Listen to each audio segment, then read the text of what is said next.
I want to say these facts at the start because the version of this story that circulated for decades always started somewhere else.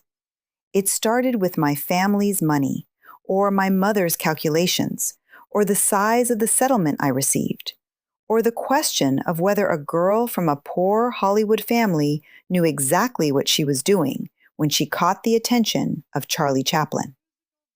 The version that started with a 32-year-old man and a 12-year-old girl he called his flirting angel and kept in mind for 3 years, that version was harder to tell in 1927. I am telling it now.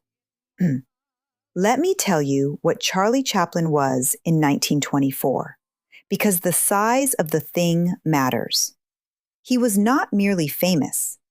He was the most recognized face on Earth. In surveys taken in the 1920s, his image, the bowler hat, the cane, the mustache, the turned-out feet, was identified by more people around the world than any other human being alive, including heads of state. Children in villages in India and Japan and Brazil who had never heard of America knew the tramp. He was the first movie star to appear on the cover of Time magazine in July 1925. He had co-founded United Artists with Mary Pickford and Douglas Fairbanks, which meant he controlled his own films, his own money, his own image completely. His net worth was estimated at $16 million at a time when the average American worker made less than $1,500 a year. This is the man I was alone with at 15. This is the man whose instructions I followed because I was 15 and he was the most powerful person I had ever been in the same room with. Inside the house, the version of Charlie Chaplin was different from the one on screen. He spent as much time as he could at the studio. He neglected his children with the specific thoroughness of a man who had decided, before they were born, that they were an inconvenience he had been tricked into. He was unfaithful from the beginning, with women he introduced me to, women I trusted. He did not hide the affairs because he did not believe he needed to. He told friends on our wedding night, in front of witnesses, people who later repeated it, that marriage was better than prison. He told me privately that he intended to make me so sick of him that I wouldn't want to live with him. He was a man who had made the whole world love him, and who had decided that love was a resource to extract, not a thing to return. When I finally filed the divorce complaint, 52 pages, specific, sworn, detailed, the headline that ran across America was this: Bestial acts charged in notorious divorce case. That was what was behind the costume. That headline ran in papers from Los Angeles to New York to London. The man who had made the entire world laugh had a 52-page legal document describing what he did when the cameras weren't rolling. And the world, for a moment, stopped laughing. The newspapers said I was 19. Charlie had told them that himself before filming started, because 19 was a number that required no explanation, and 15 was a number that required a lawyer. I was 15 years old, and he was my director and my employer, and I was being filmed for one of the most celebrated silent films ever made. And the press releases said I was 19, and nobody looked closely enough to question it. The filming moved to Truckee, California. Mountains, snow, cold. A location shoot. We were far from Los Angeles, far from my family, in a place where the only authority was the director. There was an afternoon in his hotel room when he was sick with the flu, and I came to visit. And what happened was not what I understood it to be. There was a beach later. There was the steam room at the Santa Monica Swimming Club. By the time I understood what was happening, it had already happened. When the pregnancy was confirmed, the production stopped. I was removed from the film entirely, replaced by Georgia Hale, 24 years old, a woman whose presence on set would not require a secret marriage in Mexico. I disappeared from the gold rush as if I had never been in it. Charlie continued filming. The picture was completed. It was released in 1925 and became one of the most celebrated films in cinema history. Charlie Chaplin was on the cover of Time that July, the first movie star ever to appear there. I was 17, nursing our first son in the house on DeMille Drive, not in the film, not on the cover, invisible to every version of the story the world was telling about that summer. Here is what I want you to understand about the gold rush. Every time you watch it, somewhere in the production history of that film, there is a 15-year-old girl who was supposed to be the leading lady, who was removed and replaced and erased before the cameras finished rolling. The film that made Charlie immortal was built on what he did to me. That is not a metaphor. On the train back from Mexico, on the night we got married, Charlie told me the marriage was already over. He said it quietly, the way he said most things that were not reasonable at all. We were sitting in the Pullman car and the desert was dark outside, and he told me he was going to make me so sick of him that I wouldn't want to live with him anymore. That marrying me had been the lesser of two evils, that he intended to prove it. I was 16 years old. I was 2 months pregnant. I had just married the most famous man in the world in a secret ceremony in Empalme, Mexico, because the alternative was that he would face criminal charges under California law for what he had done with a minor. He had already tried to pay me $20,000 to disappear. He had already tried to arrange an operation to end the pregnancy. Now he was telling me, on our wedding night, exactly what kind of marriage this was going to be. I sat in that Pullman car and looked at him and understood, in the way you understand something that changes every calculation going forward, exactly what kind of man I had married. Not the tramp, not the genius, not the little man with the cane who made the whole world laugh.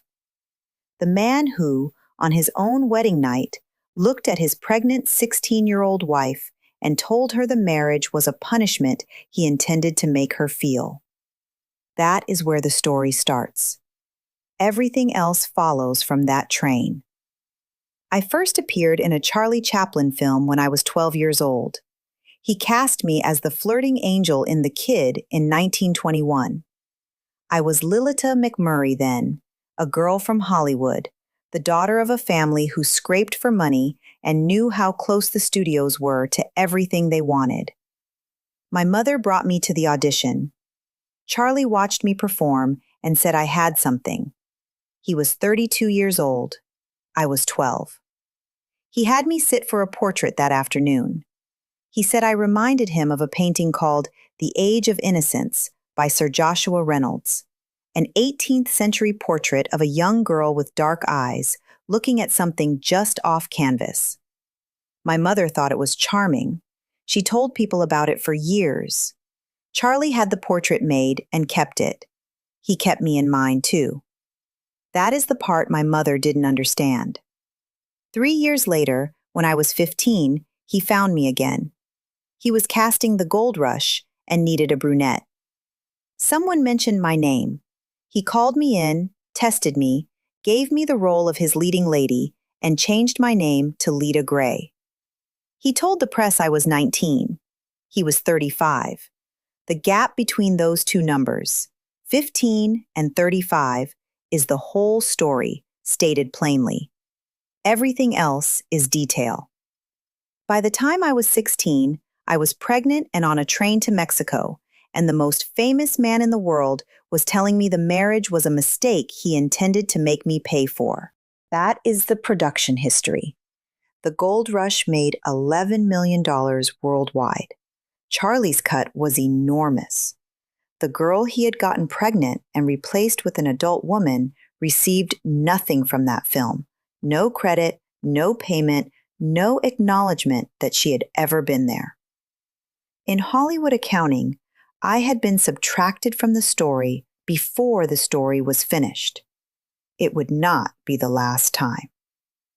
The house on DeMille Drive had a tennis court and a swimming pool, and more rooms than we ever used, and it was the loneliest place I have ever been. I was 17 when Charles Jr. was born. I was 18 when Sydney arrived, 10 months after his brother. 2 babies in less than a year, in a house where their father appeared for dinner when it suited him and was absent the rest of the time. Charlie went to the studio at dawn. He worked through the night when he was in the middle of something. He socialized with his own people, intellectuals, artists, people who had achieved things, and they treated his wife as furniture at the dinner table and complimented his genius in the drawing room. I had grown up poor in Hollywood. I didn't know the rules of the world I had been inserted into. I didn't know which fork to use or which opinions to have or how to move through a room full of people who had already decided what I was.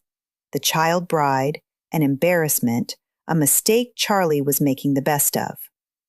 Charlie was direct about it. He told me he had not liked me when he married me. He found me limited. He found me uninteresting. He had married me because the alternative was criminal charges, and he wanted me to understand that the resentment was not his to carry. He gave me barely enough money to buy milk for the babies. This is in the complaint, not a figure of speech, a specific allegation, sworn to, that the most financially powerful man in Hollywood gave his wife and children so little that purchasing milk required calculation. Meanwhile, he was spending freely on the studio, on the films, on everything that was his and nothing that was ours. He kept a loaded work schedule that the press celebrated as dedication to his art.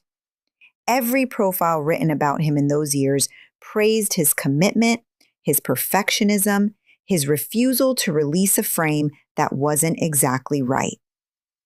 What those profiles did not mention was that the studio was also where he went to be away from us. The art and the escape were the same thing. I had 2 sons and no allies and no phone calls to make. Every person in that house, on that street, in that industry was his person first. What I had was the 52 pages I hadn't written yet. I didn't know that's what I was doing.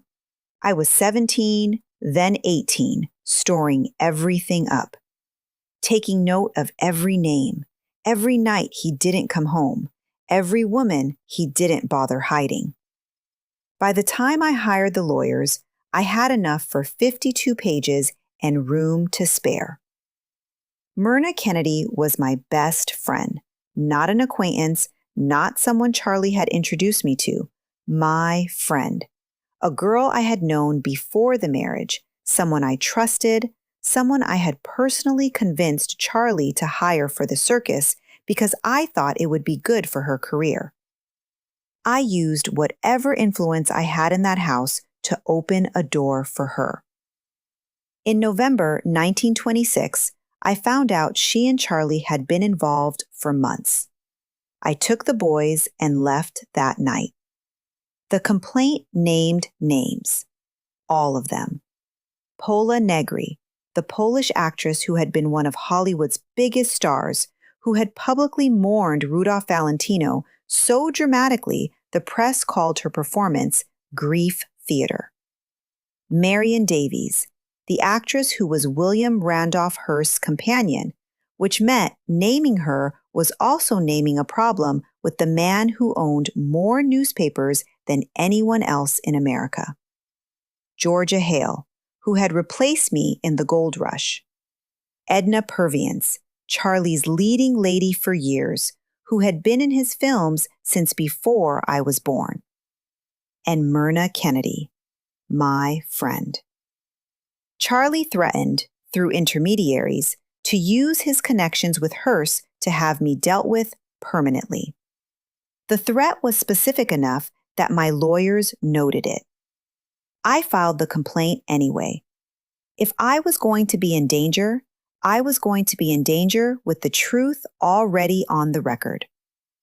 The moment my lawyers confirmed that the alternative to settlement was a public trial, with witnesses, with Marion Davies' name said out loud in a California courtroom in front of every reporter in America, Charlie stopped negotiating. He caved completely. $600,000 plus $100,000 in trust for each child. $825,000 total, the largest divorce settlement in American history. The legal costs alone came to nearly $1 million.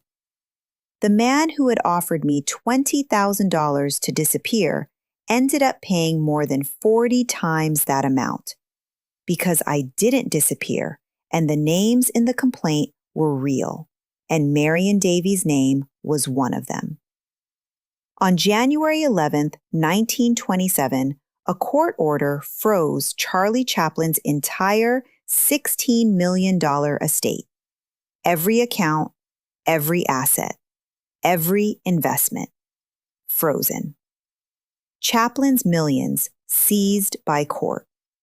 That headline ran the same morning in papers across America.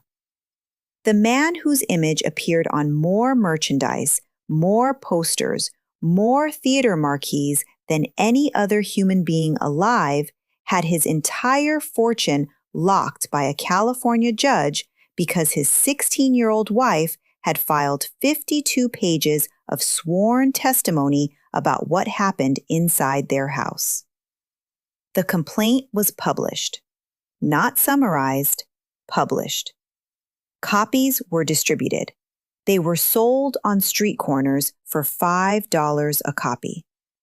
$5 in 1927, at a time when most people earned less than that in a day. And people paid it. They stood in line on the sidewalks of Los Angeles to buy a legal document. The publisher put a warning on the cover. To maidens, as to what may be expected from union with a rich but much older man. The newspapers ran headlines they had never printed before, language that required court documents as cover to publish, acts described in the careful vocabulary of legal filings. Lita Gray, ready to name 6 motion picture actresses who had relations with her husband. Women's clubs across America called for a boycott of his films. Sid Grauman, who ran the most famous theater in Hollywood, who had given Charlie some of his most celebrated premieres, pulled the Gold Rush from his schedule entirely. Articles appeared comparing Charlie to Fatty Arbuckle, whose career had been destroyed 6 years earlier by a scandal that, in terms of actual documented evidence, was less damning than what was in the 52 pages. Charlie had a nervous breakdown. He was photographed looking pale, diminished, unshaven. For the first time in 20 years of fame, the world saw Charlie Chaplin and felt something other than love. The New Yorker ran a column called "Picking on Charlie Chaplin," sympathetic to him, written by his friend Ralph Barton, calling the whole affair a domestic irregularity. Even his friends couldn't quite defend the 52 pages. They could only minimize them. Production on the circus stopped for 10 months. 10 months! The film Charlie was making while the divorce collapsed around him sat idle while he dealt with the consequences of what was in the complaint. When it finally came out in 1928, it was celebrated. Charlie received a special honorary Academy Award for it. The industry had made its decision about what mattered more, the genius or the 52 pages, and the genius won, as it always does, because the genius is more useful. Less than 5 months after the divorce was finalized, my butler was murdered. Don Solovich. He had worked in the house on DeMille Drive during the marriage. He knew things about the house, about what happened inside it, about the people who came and went. 5 months after I walked away with the settlement, he was found dead in Utah. The newspapers asked the question immediately. Articles speculated about connections between Charlie Chaplin and the murder. No charges were ever filed.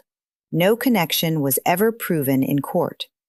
The case went cold and stayed cold. I am not telling you Charlie had him killed. I am telling you that my butler was murdered 5 months after my divorce, that the press asked the question out loud, and that no one ever answered it. There is something else that followed from my story.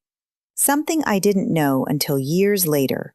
Something that connects what happened to me to one of the most famous novels of the 20th century. Vladimir Nabokov published Lolita in 1955. The novel is about a middle-aged man's obsession with a 12-year-old girl.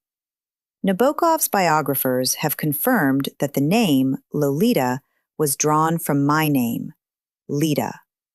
The man who first saw me when I was 12 years old, who called me his flirting angel, who commissioned my portrait and kept it for 3 years until he could cast me again at 15, that man became, in the imagination of one of the greatest writers of the century, the template for the most infamous predator in literary history. Charlie never acknowledged this. He never acknowledged me at all, publicly. In his autobiography, published in 1964, I receive one sentence. We had 3 years of marriage and 2 sons and 52 pages of sworn testimony and a settlement that was the largest in American history, and 1 sentence. When his editor noted the omission, Charlie said he hadn't liked me. He used a word I won't repeat. His editor reminded him that he had still married me and fathered 2 children. Charlie said he had a problem, throughout his life, of marrying women who weren't his type. He had known me since I was 8 years old. He had commissioned my portrait at 12. He had cast me at 15 and gotten me pregnant and married me in Mexico and told me on the wedding night to jump from the window. And his summary, 40 years later, talking to his editor, was that I hadn't been his type. That is the most honest thing he ever said about what our marriage had been. Not the Oscar speech, not the autobiography. That one sentence to his editor when he thought no one was keeping score. In January 1928, The Circus was released. The film Charlie had been making when I filed the complaint. The film whose production had stopped for 10 months because of the 52 pages. It was received with enormous acclaim. At the first ever Academy Award ceremony, held in 1929, Charlie Chaplin received a special honorary trophy. The citation read, "For versatility and genius in writing, directing, producing, and acting." I was 20 years old. Charles Jr. died in 1968. He was 42 years old, and he had been drinking since he was young, the way people drink when they are trying to quiet something that will not be quieted. He had grown up the son of the most famous man in the world and the absent father in the house on DeMille Drive, understanding in the way children understand things before they have words for it, that his father's love was conditional on things he couldn't predict and couldn't provide. Sidney, our second son, born 10 months after his brother, survived longer. He had his father's talent and his father's capacity for charm. He worked in film. He wrote the foreword to my second memoir and said it was the truth. Charlie had 4 marriages and 11 children total. The mathematics of a man who kept starting over, who treated each new version of his life as a correction of the previous one, and who left the earlier children in the earlier versions where they belonged. He was knighted in 1975, Sir Charles Spencer Chaplin, 2 years before he died. The knighthood citation mentioned his contribution to the art of cinema. It did not mention the 52 pages. It did not mention the frozen $16 million. It did not mention the train window. It did not mention my name. Official history is very good at deciding what to leave out, and in official history, I was left out completely. He had 4 wives. Mildred Harris was 16 when he married her. I was 16 when he married me. Una O'Neill was 18 when she married a 54-year-old man who had already been through 3 wives. Una's own father, the playwright Eugene O'Neill, was so appalled he disowned her and never spoke to her again. Charlie described Una as having given him, for the first time in his life, real happiness. The specific warmth of a man who finally found someone young enough not to yet know what he was. I wrote 2 memoirs. The first one, in 1966, I later admitted was largely exaggerated. I was 58 years old, and I had spent 40 years carrying the weight of what had happened without anyone acknowledging it accurately, and I made the mistake of trying to make the story more dramatic than it already was. The exaggerations gave people a reason not to believe the parts that were true. The second memoir, in 1998, was the one I wanted the record to reflect. I was 90 years old, and I had nothing left to protect and nothing left to gain.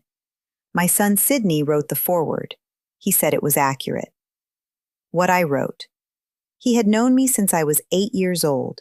He had cast me at 12 and called me his flirting angel. He had brought me back at 15 and renamed me and put me under contract and pursued me until I was pregnant, and then he had tried to pay me to disappear and suggested the window of a moving train and married me in Mexico and told me he was going to make me sick of him. He kept that promise completely. I spent the 1970s and 1980s working as a clerk at Robinson's department store in Beverly Hills, selling cosmetics on Wilshire Boulevard. The girl from the gold rush, the girl whose name became Lolita, the girl in the Pullman car on the night of the train window, selling face cream to women who might have watched the circus and laughed and never known. I kept his name. People asked me why for 60 years, and the answer was always the same. He took everything else. The film, the role, the years, the version of myself that existed before that train. He was not going to take the name too. Lita Gray Chaplin. That was mine. I earned it in ways he never acknowledged, and I was keeping it until there was nothing left of me to keep anything. At the first Academy Awards ceremony, while I was 20 years old and raising 2 children on a settlement, Charlie Chaplin received a special trophy for genius. He lived until 1977. He was knighted in 1975. He died in Switzerland, surrounded by the 8 children he had with Una, the girl he had married at 18 when he was 54. He never mentioned me in any public statement. The 52 pages exist. The headlines exist.